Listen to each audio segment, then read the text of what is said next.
Before I say anything else, I want you to hear me with your spirit, not just your ears. There comes a time in your life when noise don't fix it, when clapping back, lashing out, and proving yourself only drains you more. Some of you are tired of trying to keep up, tired of trying to be seen, tired of trying to convince people who were never meant to believe in you. But let me tell you something. You don't have to chase what God already has your name on. You don't have to scream for attention.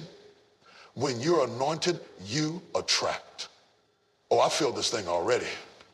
Because when you finally decide to focus on yourself, to heal quietly, to grow privately, and to walk by faith, not by sight, then everything that's meant for you will start making its way to you. So I came to tell somebody today, this next season of your life will not be loud. It won't be about proving. It'll be about positioning. You're not late. You're not forgotten. You're not overlooked. You're just being refined in silence. And when the time is right, oh my God, God's going to do it so naturally, it'll look effortless. So sit tight, stay tuned, because in the next few minutes, I'm going to walk you through how to stop striving and start aligning. I can talk to you today. You see, family, one of the most dangerous things we do to ourselves is we confuse visibility with value. We think if people can't see us, if they don't applaud us, if they're not talking about us, then maybe we're not doing enough.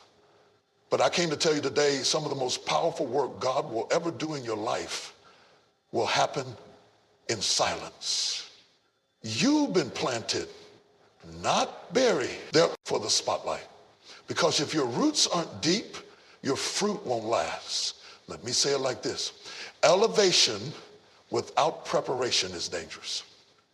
And some of you are asking God to take you higher, but you haven't let him take you deeper. You want the stage, but you won't stay in the soil. You want to be seen, but you won't let yourself be shaped. But in this season, God is calling you back to the dirt, to the place where it's just you and him. No titles, no filters, no distractions. Just you, the broken parts of you, and the hand of a loving God molding you in silence. You don't need applause right now. You need alignment. You don't need recognition. You need revelation. You don't need a following. You need to be filled.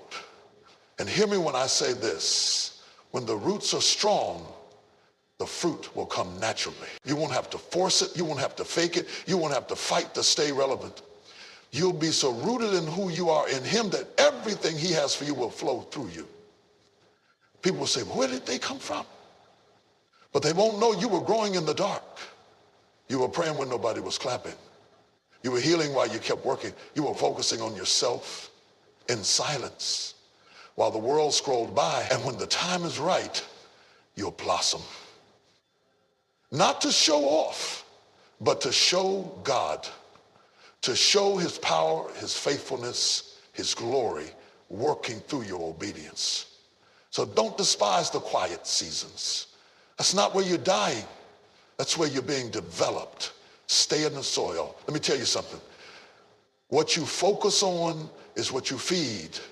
And some of you all have been a difference. When something is buried, it's dead. When something is planted, it's destined to grow. And I know it feels dark right now. I know it feels like no one sees the progress you're making. But just because it's not on social media, just because it's not loud, doesn't mean it's not real. God does his best work in the soil, in the unseen places. A seed doesn't need an audience to become a tree. It doesn't need approval to grow roots, and neither do you. See, the problem is we want the fruit without the fight. We want the platform without the process. We want the glory without going through the grinding. But you can't skip the season of silence and expect to be strong when the storm comes. I'm talking to somebody right now who's been wondering why it feels so quiet, why your phone's not ringing, why the doors haven't been opened, why the opportunity you've been praying for hasn't come yet. But what if God isn't punishing you? What if he's protecting you? What if this silence is the sacred space where he's strengthening your roots? Because before God puts you in front of people, he will first put you in front of yourself to deal with your fears, to heal what they never saw, to prepare you for the weight of the blessing you're about to carry. You think you're waiting on it, but it's really waiting on you to be ready. It's easy to perform for the world. It's easy to be loud and impressive, but it takes courage to be still and disciplined. It takes maturity to grow in private, to read the word when no one's watching, to cry out to God when nobody knows you're battling depression, to get your character in alignment before you ever ask. Frustration, feeding fear, feeding insecurity, because your focus has been in the wrong direction. You're focused on who didn't call you back, who didn't support you, who walked away, what didn't work, and who seems to be doing better than you. But the truth is, you're too powerful to keep giving your attention to things that drain your spirit. There's a reason the enemy keeps throwing distractions at you, because focus is spiritual. Focus is not just mental, it's faith in action. When you focus on what God gave you, not what he gave them, that's a declaration of trust. When you stop scrolling, stop comparing, and start building what God put in your hands, that's called faith. Because faith doesn't always shout. Sometimes faith just quietly says, I'm staying here until it grows. Sometimes faith says, stop trying to impress and start trying to obey. You stop chasing success and start seeking significance. You stop asking for attention and start asking for anointing. You were never created to chase clout. You were created to chase purpose. And purpose can't be microwaved. It takes time. It takes pruning. It takes patience. That's why the enemy keeps trying to distract you. That's why everything seems louder when you're trying to grow, because he knows if you ever get focused, if you ever stop looking side to side and start looking up, if you ever put all your energy into what God told you to do, then nothing and no one will be able to stop you. And I need to tell somebody, the delay in your life, it's not because you're not good enough. It's not because you're not talented. It's because your focus has been scattered. Going to work this field until the harvest comes. Faith is saying, even if I don't see results today, I'm still going to show up tomorrow. But that takes focus, and the truth is you can't focus when you're addicted to noise. Some of you are losing your joy trying to keep up with people who don't even know who they are. You're exhausted trying to match someone else's timeline, someone else's pace, someone else's image. But when you understand that God's calling on your life is custom-made, you stop trying to copy people who weren't built like you. You have to learn how to focus without needing to be fueled by outside validation. You've got to be able to say, I don't need likes to stay locked in. I don't need praise to stay on purpose. I don't need a crowd to be committed, because when you're truly focused, your view, some of the clarity you've been asking for, it's just missing. It's just hidden behind distraction. And the peace you've been craving, that stillness that your soul's been aching for, that's not going to come from people clapping. That's going to come when you quiet the world and lock eyes with God. I'm telling you, what you focus on, you become. If you focus on offense, you become bitter. If you focus on fear, you become anxious. But if you focus on purpose, on calling, on peace, on growth, you begin to step into what you were born to be. So choose today. Not next week, not when they approve, not when it's easy. Choose now to focus forward. And if you do, you won't have to force what's yours. It'll come naturally. Let me tell you something that might just set you free. You don't have to respond to every bed. You're trying to fix everybody else. You're worried about who's talking about you. You're watching their race and stumbling in yours. But in this season, God is calling you to narrow your vision. Block out the noise. Cut out the comparisons. Shut down the self-doubt and focus on your next move. Because when you start focusing on yourself, on your growth, on your healing, on your discipline, on your mindset, on your walk with God, You stop surviving and start thriving. You stop noticing what matters. You stop wasting time on conversations that don't grow you. You stop explaining yourself to people who are committed to misunderstanding you. You begin to shift. And when you shift your focus, you shift your life. Some of the doors you've been praying for aren't locked. They're just not visible until you change. You don't have to explain yourself to everybody. You don't have to prove your worth to people who were never qualified to judge your value in the first place. Silence, my friend, is not weakness. Silence is strategy. Silence is strength. And when you really know who you are, when you know who's backing you, when you know the oil that's on your life, you don't need to argue. You know that you don't need to clear up every misunderstanding. You can just stand still and let the Lord fight for you. See, the reason some people feel so worn out, so tired in their soul, is because you've been swinging at shadows. You've been defending your name, justifying your moves, chasing approval from people who already made up their minds about you. But I came to tell you, you don't know everybody an explanation. When God is elevating you, he doesn't always send an announcement. Sometimes he sends silence and waits to see if you trust him enough to not respond. There are some battles you win by closing your mouth. There are some victories that don't come by what you say, but by what you don't say. You ever notice that when Jesus stood before Pilate, he didn't defend himself? He had all power in his hands. He could have called down angels. He could have spoken up. He could have justified every step, but he stayed silent. Why? Because he knew his assignment was bigger than their opinions. He knew purpose didn't need permission. He knew power didn't need to shout. Sometimes when you're really walking in your calling, you've got to let your results do the talking. You've got to let your fruit speak for you. You got to let your peace say what your words can't. I'm talking to some people today who've been feeling the pressure to defend your moves, to explain your silence, to prove your loyalty, but this is your reminder. Not every fire needs your oxygen. Some things will die off if you just stop talking to them. Some battles will resolve if you stop feeding the drama. And some people will fade away if you stop trying to prove them wrong. Let me help you understand this. Silence isn't passive. Silence is intentional. Silence is a decision to protect your peace, to preserve your energy, and to stay aligned with your purpose. Silence says, I don't need to be understood to be effective. I don't need to be seen to be successful. I don't need to be loud to be powerful. Because when you really carry something valuable, you advertise it. A diamond doesn't have to shout to be priceless. Gold doesn't scream to be respected. And a calling doesn't need a commercial. It just moves. And everything around it shifts. The enemy wants to pull you out of position by getting you to fight battles that don't matter. He wants to waste your time with arguments. He wants to wear you down with gossip. He wants to wear you down with gossip.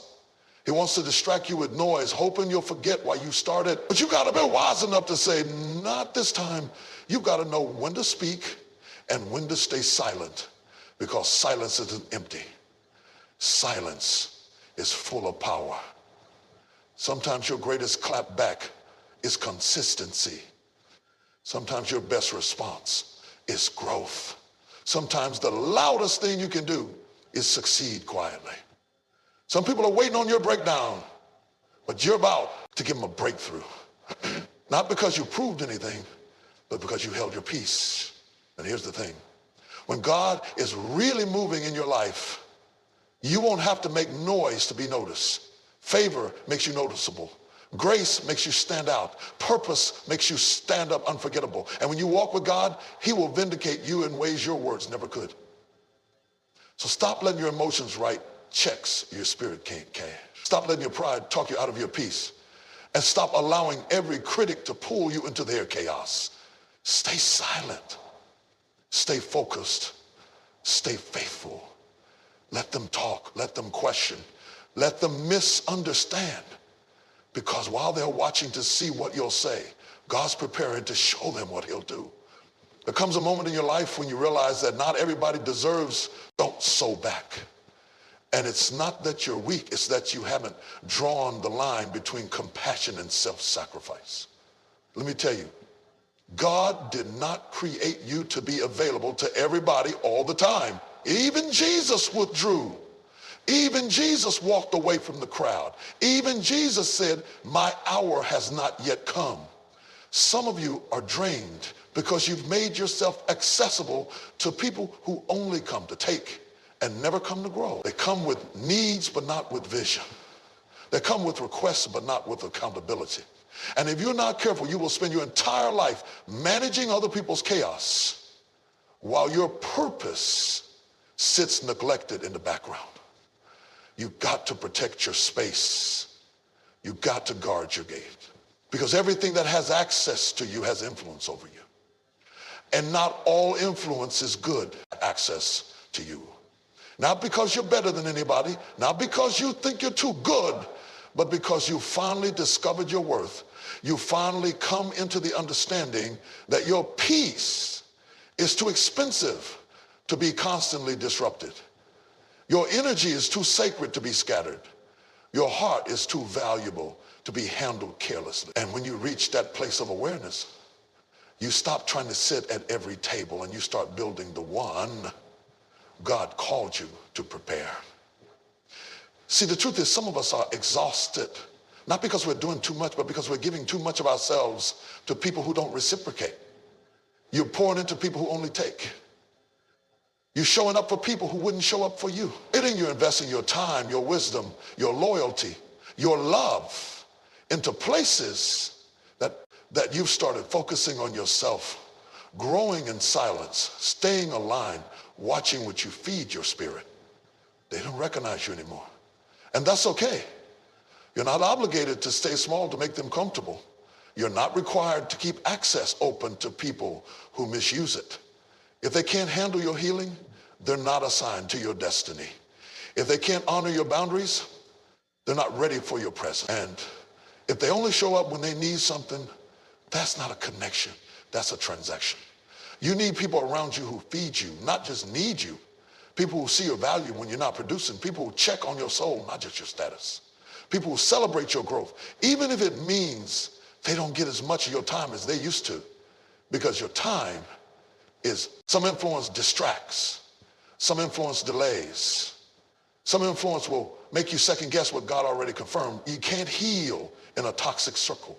You can't grow in an atmosphere that's built to keep you small. You can't step into your next while you're still dragging people who refuse to move forward. And here's the hard part. Some of the people you love the most are the ones you'll have to create the most distance from. Doesn't mean it means you're building. It doesn't mean you're shutting down. It means you're shifting priorities. It doesn't mean you're being rude. It means you're finally being responsible with your soul. Because there are people who love the version of you that was always available, always giving, always saying yes, always neglecting yourself to meet their needs. But now, rob you of preparation. You'll step out too soon, speak too fast, move ahead of God, and end up frustrated with a blessing that wasn't ready. Or worse, you weren't ready to carry it. Some things can't be rushed. You can't microwave character. You can't fast track wisdom. You can't speed through healing. There's some lessons you can only learn by waiting well. See, there's a difference between waiting and waiting well. Waiting well means you're not wasting the wait. Waiting well means you're building while you're believing. Waiting well means you're trusting even when nothing looks like it's moving. And I get it. Silence can be scary. When you've been praying and it seems like heaven's not answering. When you've been showing up but nothing's shifting. When doors don't open, when opportunities pass you by, when tell about who you give your time to, because your purpose is too important to be delayed by distractions wearing the disguise of friendship. Everybody can't go with you. Everybody won't understand you. And that's fine, because God will always assign the right people to your next chapter. So close the doors that need to be closed. Guard the space that's feeding your purpose. And stop apologizing for protecting your peace. Sometimes we get so caught up in when it's going to happen, we forget to trust that it will. We sit there trying to calculate the timeline, trying to measure the progress, asking ourselves over and over, why is it taking so long? But I need you to hear me. Just because it hasn't happened yet doesn't mean it won't happen. Delay is not denial. And if you're not careful, you'll let impatience bury you. Sacred